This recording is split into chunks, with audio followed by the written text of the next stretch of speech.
Coach, I know you talked in the past, there's no 15 or 17-point plays, but when you're in the huddle and you're down 17 and things maybe aren't going your way, how do you keep the guys engaged, or maybe try not to do too much, or whatever the case may be? Well, I did a crap job the first half. We weren't very engaged, so I don't. What was the most we were down? 17. So we're down 17. I guess we had to play well the last couple of minutes to get it to 13, and then they were unbelievable the first half. I mean, that's the hardest team to guard there is the first half. But we let them get to the right hand. They took advantage of different things, and our energy level stunk, and theirs was great. And that's what happens. Teams with better energy levels usually play better. In the second half, it kind of flipped, and our energy level was great. And we did so many good positive things, and that's without our two best scorers making shots. So I'm really proud of our guys. We rebounded it. Juan and Kev did such a good job on Cryer and obviously Flagler. First half we switched. We thought that was the way to do it. Second half we said, nah, you guys stay connected, and that was so much better. Coach, can you explain 55-26 in the second half simply?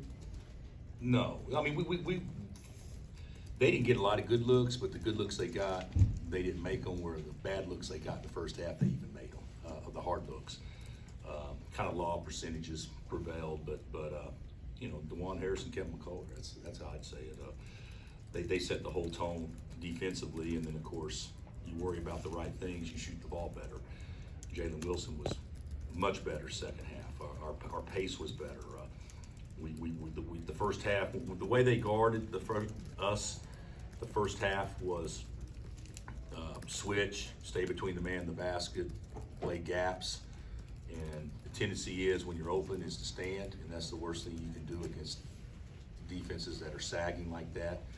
And so our movement, our ball movement was so much better second half. To me, that's the biggest difference offensively. Coach, to you, what's the biggest difference defensively in the second half? Energy. Yeah, we were turned up. The thing about it is, in this building, our fans are great. Great. I mean, they played a huge role in us winning today.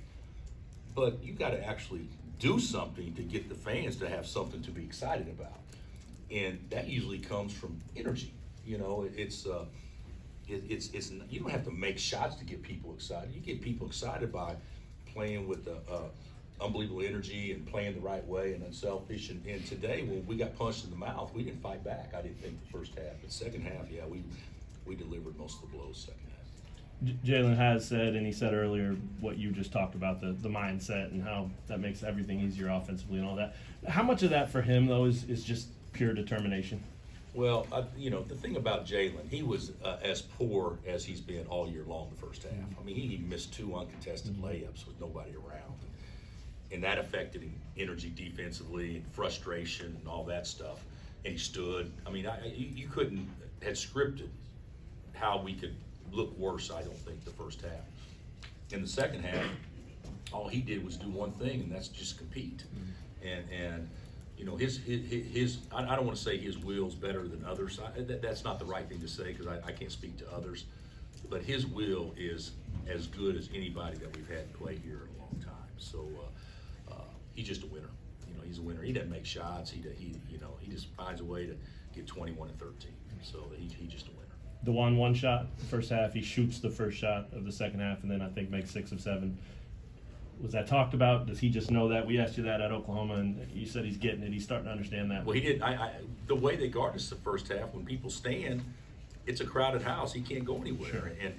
And the second half, at least the ball and body moved, and then he was able to create creases where he could drive downhill or whatever. But the thing about Juan is, and I actually hope people continue playing this way. He's a really good shooter when he's wide open. He just doesn't take many. And today, those threes he made in the second half is who he is. And then of course have nine assists and 1 turnover, and then play unbelievable defense. He was a player in the game. After a first half like that, how much trust do you have in someone like Juan to help bring you guys out? second half. Well, yeah, I totally trust him. You know, Juan's not vocal though. Sometimes he needs something negative to happen, or something to maybe create him to get out of his comfort zone a little bit. And you know, today we were all, you know, that first half we were on an island. There was no chemistry. There was nothing that we were doing that would make us look like a team. I don't think the first half. And then the second half, I mean, that's a good team we played. I mean, that was the equivalent of the Miami Elite Eight second half. I mean, that was a very well played game against a top 10 team. I mean, that had all the momentum. So when you're behind like that, you need something good to happen early, and heck, it goes from 13-7 in a minute and a half, and next thing, you know, then it's anyone's game. You know, we took advantage of it. Bill, the first game there was kind of like them trying to go mismatches, and you know, like you said in the second half, you didn't switch. Did you feel like you were able to create some mismatches on the other end? Yeah, we did. There were certain guys, you know, that you probably want to try to drive, especially through foul problems and things like that. Yeah, we try to take advantage of throwing it inside, even though we don't throw it inside a ton, but throw it inside because the switches allow to, you know, put a little guard on a big guy a lot of times, just like the little out of bounds underplay. You know, that it's not anything great, but it's just an easy basket you don't have to earn. And they picked on us the first half, and we were able to get some of those advantages second half. And what kind of luxury is it to have a guy like DeJuan and Kevin, where you can just say, hey, you got their best? You know, Kevin's not 100%. You know, he's hurt. So that was one thing that I was nervous about playing that way, because I didn't think, you know, Juan can't play 40 minutes that way. So it was probably better for us, even though it sucked the first half, to play the way we did from a tactical standpoint, to allow us to have enough energy to finish the game. Because our guys couldn't have played 5 more minutes, we would have been wasted.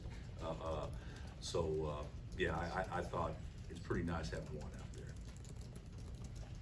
Coming back like that, Coach, back here, coming back like that, was there something you learned from this team, right? You know, because now you're at the end of the Big 12 slate here. Is there something that you learned about this team after this game? You know what? That's a fair question. I would answer probably no. I've known this about this team all year long. I mean, it's happened too many times. I don't think we're always going to play well. We're not as good a basketball team from a tactical standpoint as last year's basketball team. Yet, we're not. But from a competitive standpoint, this team is on equivalent or on par with that team.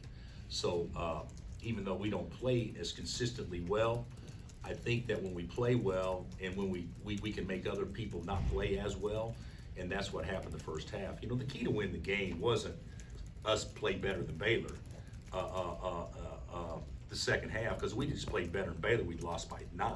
The key was to make them not play good at all.